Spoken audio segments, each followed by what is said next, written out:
الحمد لله رب العالمين،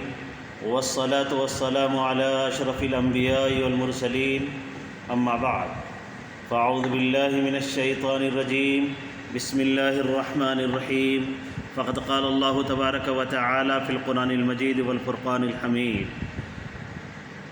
وَلَقَدْ نَصَرَكُمُ اللَّهُ بِبَدْرٍ وَأَنْتُمْ أَذِلَّةٌ فَاتَّقُوا اللَّهَ لَعَلَّكُمْ تَشْكُرُونَ. وقال النبي صلى الله عليه وسلم: لا يكون مؤمنا حتى يكون هواه تبعا لما جئت به، او كما قال علیہ الصلاۃ والسلام. اما بعد، محترم عزیز بھائیوں اور دوستوں اور ہماری پردہ نشین ماں اور بہنیں، اللہ تعالیٰ کا بے انتہا کرم اور اس کا احسان ہے کہ اللہ نے ہم سب کو ایمان کی دولت سے نوازا اور اس ماہ مبارک یعنی رمضان المبارک کی فضیلت اور اس کی برکتوں اور اس کے روزے اور اس کی سعادتوں کو حاصل کرنے کا موقع عطا فرمایا. میری ماں اور بہنیں اور عزیز بھائیوں، جیسا کہ آپ کو معلوم ہے کہ تقریباً آج 15 رمضان گزر چکا ہے اور تاریخ اسلام کا ایک اہم واقعہ جو غزوہ بدر کے نام سے یاد کیا جاتا ہے، اسی ماہ مبارک یعنی رمضان المبارک کی 17 تاریخ کو یہ واقعہ پیش آیا تھا. میں چاہتا ہوں کہ اس سلسلے میں چند اہم اور ضروری باتیں، اگرچہ کہ غزوہ بدر کی بڑی تفصیلات ہے اور اس کے لیے لمبا وقت چاہیے، لیکن میں کوشش کروں گا کہ مختصر وقت میں اس کے اہم پہلو ہمارے سامنے آ جائیں تاکہ اسلام کے غزوات اور پھر نبی صلی اللہ علیہ وسلم کی سیرت اور صحابہ کی قربانی اور جنگ بدر جو اسلام کا پہلا جنگ ہے اس کے متعلق بہت ساری باتیں ہماری سمجھ میں آ جائے اور اس سے اسلام کو سمجھنے میں، سیرت کو سمجھنے میں اور نبی صلی اللہ علیہ وسلم اور صحابہ کی کیفیت اور ان کی سیرت اور ان کے اخلاق اور ان کے عادات اور کردار کو سمجھنے میں آسانی ہوگی. عزیزان گرامی، اللہ کے نبی صلی اللہ علیہ وسلم مکے میں پیدا ہوئے. 40 سال کے بعد جب آپ صلی اللہ علیہ وسلم نے اپنے نبوت کا کام شروع کیا اور نبوت کا پیغام، اللہ کی دعوت اللہ کے بندوں تک پہنچایا، تو سارے مکہ کے لوگ آپ کے مخالف ہو گئے اور آپ سے دشمنی شروع کر دی. یہاں تک کہ اسی مخالفت کے ماحول میں آپ صلی اللہ علیہ وسلم نہ کبھی ہمت ہارے، نہ اپنے کام سے دستبردار ہوئے، نہ کبھی دل چھوٹا کیا اور نہ کبھی کام کو کوتاہ ہونے دیا، بلکہ آپ اس دعوت کے کام کو، دین کے کام کو بدستور پورے عزم کے ساتھ تقریباً 13 سال تک بڑے ہی مشکل حالات میں، جہاں پر آپ صلی اللہ علیہ وسلم کے خلاف ماحول نہیں تھا، لوگوں کی مخالفت تھی، خاندان کے لوگ دشمن ہو گئے تھے، حالات ناموافق تھے، لوگ آپ صلی اللہ علیہ وسلم پر جو لوگ ایمان لاتے تھے جنہیں ہم صحابہ کہتے ہیں، صحابہ کے ساتھ ان ایمان لانے والوں کے ساتھ طرح طرح کی مصیبتیں اور طرح طرح کے ظلم و ستم کا بازار گرم کر رکھا تھا. ایسے حالات میں اللہ کے نبی صلی اللہ علیہ وسلم بڑے ہی پرخطر احوال اور حالات سے گزرتے ہوئے طائف کا سفر بھی کیا، لیکن وہاں بھی آپ کو سکون نہیں ملا، وہاں بھی لوگوں نے آپ کو رہنے نہیں دیا. یہاں تک کہ ایک موقع آیا کہ اللہ کے حکم سے اور اللہ کی ہدایت کے مطابق آپ صلی اللہ علیہ وسلم مدینہ شریف کی طرف ہجرت کی، اور مدینہ کو جب ہجرت کیا اور آپ سے پہلے چند مسلمان بھی ہجرت کر چکے تھے، آپ کے بعد بھی چند مسلمان جو بچ گئے تھے مکے میں وہ بھی ہجرت کر کے مدینہ طیبہ تشریف لے آئے. مدینہ کے حالات مسلمانوں کے لیے، اسلام کے لیے بڑے ہی اچھے تھے اور بہتر فضا تھی، لوگوں کی مخالفتیں کم تھی، یہاں مسلمانوں کو اور اسلام کو پھیلنا اور پھولنا زیادہ مناسب تھا. چنانچہ آپ صلی اللہ علیہ وسلم جب مدینہ تشریف لے آئے تو یہاں بھی مکہ کے قریش مکہ کے لوگ، جس کو قریش مکہ کہا جاتا ہے، کفار مکہ بھی کہا جاتا ہے، یہ لوگ خاموش نہیں رہے. آپ صلی اللہ علیہ وسلم اور مسلمانوں کی مخالفت کے لیے ہر طرح کی مختلف حربے اور مختلف ہیلے حوالے تلاش کرتے رہے، کبھی مدینہ کے یہودیوں کو ورغلاتا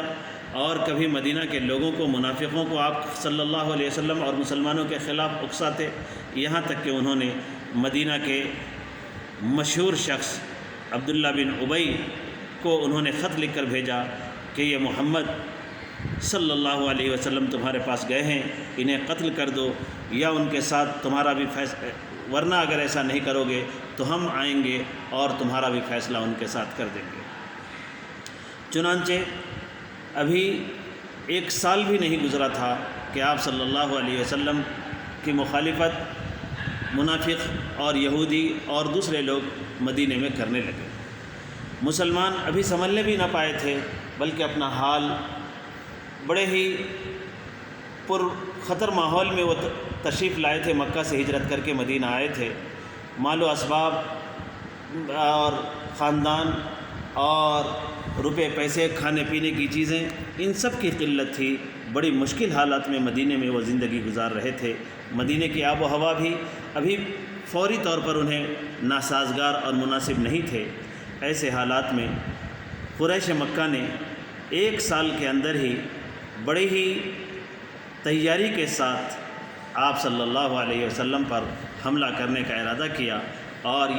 یہ سوچا کہ ہمیشہ ہمیشہ کے لیے محمد صلی اللہ علیہ وسلم اور صحابہ اور مسلمانوں کا کام ہی ختم کر دیا جائے، ان کا نام و نشان ہی مٹا دیا جائے۔ اس غرض سے انہوں نے تقریباً 1000 مسلح لشکر کے ساتھ مدینہ کی طرف کوچ کیا۔ ادھر آپ صلی اللہ علیہ وسلم مختلف قاصدوں کو بھیج کر مکے کے اور قریش مکہ کے حالات معلوم کرواتے رہتے تھے۔ چنانچہ آپ کو اس بات کی اطلاع ملی کہ ابو سفیان جو ابھی مسلمان نہیں ہوئے تھے، ابو سفیان مکے کے سرداروں میں شمار ہوتا تھا۔ ابو سفیان یمن کی طرف وہ تجارتی قافلہ لے کر گئے ہوئے ہیں اور وہ واپس آ رہے ہیں، اور پھر ابو جہل ایک لشکر لے کر مسلمانوں سے لڑنے کے لیے اور مسلمانوں سے مقابلہ کرنے کے لیے مدینہ کی طرف کوچ کر رہا ہے۔ چنانچہ اللہ کے نبی صلی اللہ علیہ وسلم نے مسلمانوں سے مشورہ کیا، صحابہ سے مشورہ کیا، تمام لوگ اس بات کے لیے تیار ہو گئے کہ ہمیں بھی ان کا مقابلہ کرنا چاہیے۔ اب بہت دن خاموش رہ گئے، 13 سال تک مکے میں ہم ان کے ظلم و ستم کو سہتے رہے، اور مدینے میں آنے کے بعد بھی یہ ہمارا پیچھا کر رہے ہیں۔ اب ہمیں ان کا مقابلہ کرنا چاہیے، ان کا دفاع کرنا چاہیے۔ میری ماں اور بہنیں، میرے بھائیوں، اس ایک بات ذہن میں رکھیں کہ یہ غزوہ بدر بھی مسلمانوں کی طرف سے اقدامی جنگ نہیں تھا، بلکہ اپنی دفاع میں تھا، دفاعی جنگ تھی۔ چنانچہ اللہ کے نبی صلی اللہ علیہ وسلم تقریباً 313 صحابہ، جس میں سے 60 یا 65 مہاجر صحابہ تھے جو مکہ سے ہجرت کر کے آئے ہوئے تھے، وہ تھے، اور باقی انصار صحابہ تھے۔ ان دونوں حضرات مہاجرین اور انصار کی پوری تعداد 313 تھی۔ آپ صلی اللہ علیہ وسلم بڑے دور اندیش تھے، آپ سمجھتے تھے کہ شاید یہودی اور منافق اس بارے میں مخالفت کرے گا تو ان کو ساتھ لینا آپ نے مناسب نہیں سمجھا، لیکن ان سے بھی مشورہ کیا، لیکن وہ لوگ بیچ میں جا کے آپ کا جیسا اندیشہ تھا وہ بیچ میں ساتھ چھوڑ دیے، اور آپ صلی اللہ علیہ وسلم بدر کی طرف، بدر ایک گاؤں کا نام ہے جہاں سال میں ایک مرتبہ میلہ لگتا ہے۔ یہ مقام جہاں شام سے مدینہ جانے کا راستہ اور دشوار گزر گھاٹیوں میں سے ہو کر گزرتا ہے، مدینہ منورہ سے تقریباً 80 میل کے فاصلے پر ہے۔ اب یہاں اطلاع کے مطابق قریش پہلے پہنچ چکے تھے۔ اس میں بھی کچھ باتیں یہ پیش آئی کہ اللہ کے نبی صلی اللہ علیہ وسلم نے صحابہ کو پہلے یہ حکم دیا تھا کہ ابو سفیان کا راستہ روکا جائے، لیکن حضرت ابو سفیان کو بھی اس بات کی اطلاع مل گئی تھی کہ مسلمان ہمارا پیچھا کر رہے ہیں اور ہمارا تجارتی قافلہ روکیں گے، تو انہوں نے راستہ کاٹ کر دوسرے راستے سے مکہ کی طرف منتقل ہو گئے اور مکہ کی طرف نکلنے میں کامیاب ہو گئے۔ اس بات کی اطلاع ابو جہل، چونکہ ابو جہل کی سرکردگی میں یہ لشکر مکہ سے آ رہا تھا کافروں کا، یہ لوگ آپ صلی اللہ علیہ وسلم اور مسلمانوں سے لڑنے کے لیے آئے تھے، پہلے تو مکے میں انہوں نے یہ اعلان کروایا تھا کہ ہمیں ابو سفیان کا قافلہ جو مال تجارت سے لدا ہوا ہے اور سارے مکہ کے لوگوں کی تجارت اس سے وابستہ ہے، لہذا اس کو بچانے کے لیے ہمیں جانا ہے۔ جب لوگ آ گئے تو اب ابو جہل نے اور دوسرے تمام کفار مکہ کے سرداروں نے مشورہ کیا کہ اب ہمیں مسلمانوں کا قلاقمہ کرنا ہے۔ چنانچہ اب وہ لوگ مقام بدر پر آئے۔ مقام بدر ایک طرف کنواں تھا، تالاب تھا، اور ایک طرف ریتیلی زمین تھی۔ اتفاق سے جس طرف تالاب تھا، پانی کا انتظام تھا، مکہ کے لوگوں نے وہاں پر پہلے سے قبضہ کر لیا۔ مسلمانوں کو جب اس بات کی اطلاع ملی، نبی صلی اللہ علیہ وسلم صحابہ کے مشورے سے اس مقام بدر پر پہنچے، اور آپ کے حصے میں، مسلمانوں کے حصے میں جو علاقہ آیا وہ ریتیلی زمین آئی تھی، لیکن اللہ تعالیٰ نے اسی ریتیلی زمین کو آپ کے لیے ہموار کر دیا اور آپ کے لیے وہی بڑی اچھی ثابت ہوئی۔ بہرحال مسلمان کے پاس کوئی اللہ کے قوت ایمانی اور اللہ پر توکل اور بھروسے کے علاوہ ان کے پاس کوئی جنگی ساز و سامان بھی نہیں تھا۔ ان کے پاس نہ زیادہ ہتھیار تھے، مشکل سے 7 اونٹ اور کچھ 9 تلواریں اور 5 گھوڑے اور اس طرح کی چیزیں تھیں، اور تیر تھے، کچھ لوگ تھے اس میں، کچھ لوگ مریض بھی تھے، بیمار بھی تھے۔ بس بے سر و سامانی کی حالت میں اسلام اور مسلمانوں کی دفاع کے لیے وہ لوگ اللہ کے لیے پہلی بار نکلے تھے۔ جب جنگ کا میدان شروع ہوا، اللہ کے نبی صلی اللہ علیہ وسلم نے اللہ تعالیٰ سے دعائیں کی اور بہت رقت انگیز دعا کی، اور یہاں تک کہ ایک موقع ایسا آیا کہ فرمایا کہ اللہ، یہ مٹھی بھر جماعت تیری حمایت کے لیے اور تیرے دین کی بقا کے لیے، تیری عبادت کو دنیا میں قائم کرنے کے لیے آئے ہیں، تو ان کی حفاظت فرما، ورنہ یاد رکھ اے اللہ، اگر یہ جماعت ختم ہو گئی اور یہ جماعت مٹ گئی تو پھر شاید قیامت تک کے لیے روئے زمین پر کوئی تیری عبادت کرنے والا نہیں رہے گا۔ حضرت ابوبکر صدیق رضی اللہ تعالیٰ عنہ اللہ کے نبی صلی اللہ علیہ وسلم کے پاس ہی تھے۔ انہوں نے فرمایا اللہ کے نبی بس کیجئے، اللہ ضرور ہمیں کامیاب کرے گا۔ چنانچہ آپ صلی اللہ علیہ وسلم نے جنگ کے لیے صف بندی کی اور جنگ کا سلسلہ شروع ہوا، یہاں تک کہ پہلے عتبہ، شیبہ اور اس طرح کے عتبہ، شیبہ اور ایک شخص ہے کافروں میں سے جو بڑے سردار اور ماہر جنگ تھا، وہ پہلے آیا اور مکہ کے مدینے کے مسلمانوں کو دعوت مقابلے کے لیے دعوت مبازرت دی اور کہا کہ آؤ مقابلے کے لیے۔ ادھر انصار میں سے چند صحابہ نکلے، انہوں نے کہا کہ تم کون ہو؟ ہم تمہیں نہیں پہچانتے ہیں، ہمارا مقابلہ تو ہمارے قریشی بھائیوں سے ہے۔ چنانچہ ادھر سے اللہ کے نبی صلی اللہ علیہ وسلم نے حضرت حمزہ رضی اللہ تعالیٰ عنہ، حضرت علی رضی اللہ تعالیٰ عنہ اور حضرت عبیدہ بن جراح رضی اللہ تعالیٰ عنہ کو بھیجا، اور ان کا مقابلہ عتبہ سے ہوا، شیبہ سے ہوا، اور اس طرح سے آن کے آن میں دونوں عتبہ اور شیبہ کو حضرت حمزہ اور حضرت علی نے ڈھیر کر دیا، اور پھر جب دیکھا کہ آن کی آن میں یہ دونوں داخل جہنم ہو گئے تو پھر گتم گتے کی لڑائی شروع ہو گئی۔ ادھر مسلمان بھی گھس پڑے اور ادھر کافر بھی گھس پڑے، اور اس طرح یہ جنگ بڑی چند لمحوں میں 17 رمضان جمعہ کا دن تھا، صبح کا وقت تھا، یعنی